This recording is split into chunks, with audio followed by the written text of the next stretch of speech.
This is George. He lived in Africa. He was a good little monkey and always very curious. One day George saw a man. He had on a large yellow straw hat. The man saw George too. What a nice little monkey, he thought. I would like to take him home with me. He put his hat on the ground, and, of course, George was curious. He came down from the tree it, to look at the large yellow hat. The hat had been on the man's head. George thought it would be nice to have it on his own head. He picked it up and put it on. The hat covered George's head. He couldn't see. The man picked him up quickly and popped him into a bag. George was caught. The man with the big yellow hat put George into a little boat, and a sailor rowed them both across the water to a big ship. George was sad, but he was still a little curious. On the big ship things began to happen. The man took off the bag.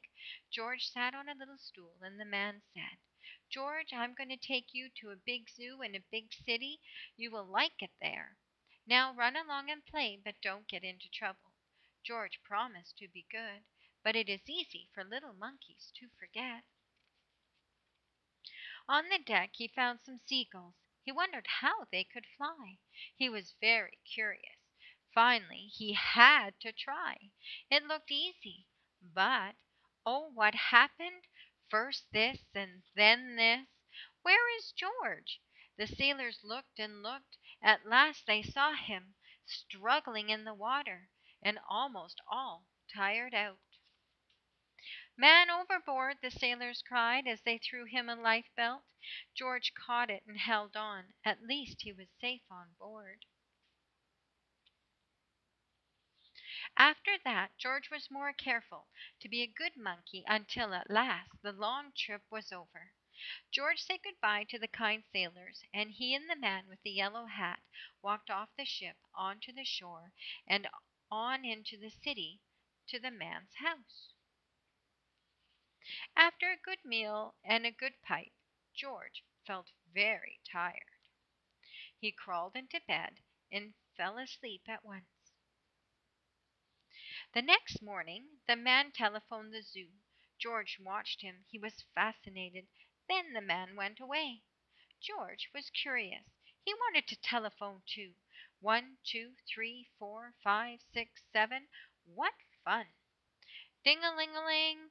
George had telephoned the fire station. The firemen rushed to the telephone. "Hello, hello," they said, but there was no answer. Then they looked for the signal on the big map that showed where the telephone call had come from. They didn't know it was George. They thought it was a real fire. "Hurry, hurry, hurry!" The firemen jumped onto the fire engines and onto the hook and ladders. "Ding dong, ding dong! Everyone out of the way! Hurry, hurry, hurry!" The firemen rushed into the house. They opened the door. No fire, only a naughty little monkey. "Oh, catch him!" they cried. George tried to run away. He almost did, but he got caught in the telephone wire.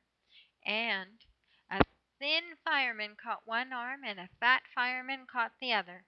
"You fooled the fire department," they said. "We will have to shut you up where you can't do any more harm." They took him away and shut him in a prison. George wanted to get out. He climbed up to the window to try the bars. Just then the watchman came in. He got on the wooden bed to catch George, but he was too big and heavy. The bed tipped up and the watchman fell over, and, quick as lightning, George ran out through the open door. He hurried through the building and out onto the roof, and then he was lucky to be a monkey. Out he walked onto the telephone wires. Quickly and quietly over the guard's head, George walked away. He was free. Down in the street outside the prison wall stood a balloon man. A little girl bought a balloon for her brother. George watched. He was curious again. He felt he must have a bright red balloon. He reached over and tried to help himself, but instead of one balloon, the whole bunch broke loose. In an instant the wind whisked them all away, and with them went George, holding tight with both hands. Up, up he sailed, higher and higher. The houses looked like little toy houses, and the people like dolls. George was frightened. He held on very tight. At first the wind blew in great gusts. Then it quieted. Finally it stopped blowing altogether. George was very tired. Down, down he went, bump, onto the top of a traffic light. Everyone was surprised. The traffic got all mixed up. George didn't know what to do. And then he heard someone call, "George!" He looked down and saw his friend, the man with the big yellow hat. George was very happy. The man was happy too. George slid down the post, and the man with the big yellow hat put him under his arm.